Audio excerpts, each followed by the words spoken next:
Ernakulam Puthuvype beach പരിസരത്ത് police ഉദ്യോഗസ്ഥർ യുവാക്കളെ മർദ്ദിച്ചെന്ന് പരാതി. വാഹനത്തിന്റെ അമിത വേഗം ചോദ്യം ചെയ്തതാണ് മർദ്ദനത്തിന് കാരണമെന്ന് യുവാക്കൾ. പുതുവൈപ്പ് സ്വദേശികളായ നിതിൻ, ലിൻകൺ, നെസ്റ്റൺ എന്നിവർക്കാണ് മർദ്ദനമേറ്റത്. ആൻമരിയ സണ്ണി വിവരങ്ങളുമായി. ആൻമരിയ, ഇതിൽ എന്ത് സംഭവിച്ചു എന്നതാണ്? പോലീസ് ഉദ്യോഗസ്ഥർ യുവാക്കളെ മർദ്ദിക്കുന്നതിലേക്കൊക്കെ കാര്യങ്ങൾ പോകുന്നത് എങ്ങനെയാണ്? അമിതവേഗം ചോദ്യം ചെയ്തു, അതിനുശേഷം അത് മർദ്ദനത്തിലേക്ക് പോയത് എങ്ങനെയാണ്?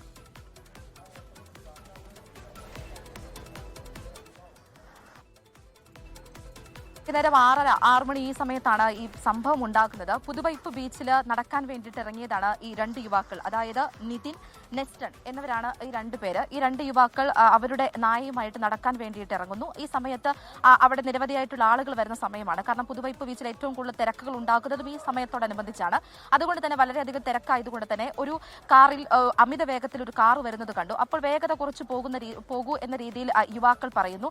ഇതിനെ തുടർന്നാണ് ആ വാഹനത്തിലുണ്ടായിരുന്ന 3 പേര്, ഈ 3 പേരും അതിനോടൊപ്പം തന്നെ വേറെ 2 പേർ കൂടി വാഹനത്തിലുണ്ടായിരുന്നുവെന്ന് യുവാക്കൾ പറയുന്നു.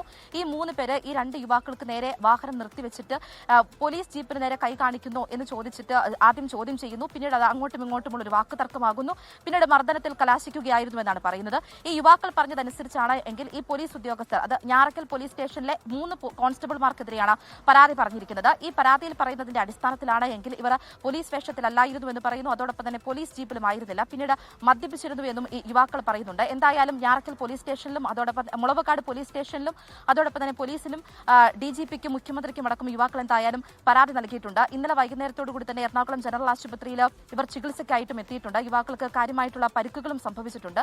എന്തായാലും 3 പോലീസ് ഉദ്യോഗസ്ഥർക്കെതിരെയാണ് ഈ യുവാക്കൾ പരാതിയുമായിട്ട് ഇപ്പോൾ രംഗത്തെത്തിയിരിക്കുന്നത്. മുനമ്പം ഡിവൈഎസ്പിയോട് സംസാരിക്കുന്ന ഘട്ടത്തിൽ അദ്ദേഹം പറഞ്ഞത് ഈ പരാതിയുടെ അടിസ്ഥാനത്തിൽ പരിശോധനയുണ്ടാകും, അന്വേഷണം ഉണ്ടാകും. നിലവിൽ ഈ 3 പോലീസ് ഉദ്യോഗസ്ഥരും നിലവിൽ ഇപ്പോൾ അവധിയിലാണ്. അതിനുശേഷം ഇവർക്കെതിരെ അന്വേഷണം നടന്നതിന് ശേഷം നടപടികൾ എടുക്കുന്ന കാര്യവുമായി ബന്ധപ്പെട്ട് മുന്നോട്ട് പോകുമെന്നാണ് നിലവിൽ അറിയാൻ സാധിച്ചിരിക്കുന്നത്. അനുജ, ശരി. പുതുവൈപ്പ് ബീച്ച് പരിസരത്താണ് പോലീസ് ഉദ്യോഗസ്ഥർ യുവാക്കളെ മർദ്ദിച്ചു എന്ന പരാതി ഉയർന്നത്. യുവാക്കൾ ഇപ്പോൾ മുഖ്യമന്ത്രിക്കും DGPക്കും പരാതി നൽകിയിട്ടുണ്ട് എന്നതാണ് ആൻമരിയ സണ്ണി അറിയിച്ചത്.